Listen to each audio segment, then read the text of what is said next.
Now, the Western world was arrogant about not listening to India on terrorism, says former UK Prime Minister Tony Blair in an interview to NDTV's group editor Barkha Dutt. Speaking on the war on terror and how it's become a global threat, Blair admits the West should have listened to India's warnings more. For the part of the world I come from, which is South Asia, which is today at the epicenter of so many of these debates, with Pakistan and Afghanistan being really serious issues for India, you write in your book about how you had, in a sense, perhaps underestimated the threat of radical extremist Islam, and you only grew to understand it over the years.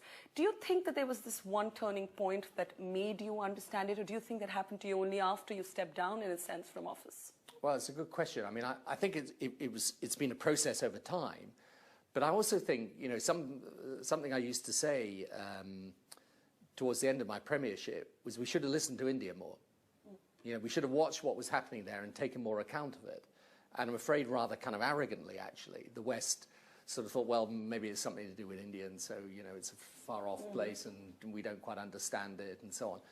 But actually, I think towards the end of my premiership, and even more so after leaving, I think it is a global movement. It actually does threaten us all, and it does have to be confronted and defeated in a quite different way from any conventional war we've fought before. India feels, and Indians feel, that it took 9/11 to make the world acknowledge what India had been saying all along.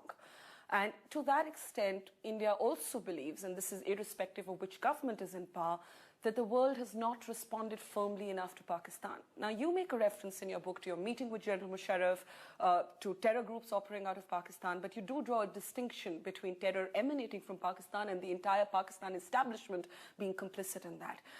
Do you, in a sense, think that's too benign a reading in the light of some of the things we've seen after the Bombay attacks? That's difficult to answer. I mean, look, you know, I have many Pakistani friends and many people I talk to there. And so do I. And who I believe, incidentally, completely abhor this terrorism and want to defeat it. I think it's more to do with the fact that this strain of extremism within Islam, based on a perversion of Islam, but within it, I think what I learned from the Indian experience in the end, and I think you're right in saying it, I'm afraid it took 9/11 for us to wake up to this, is that you can't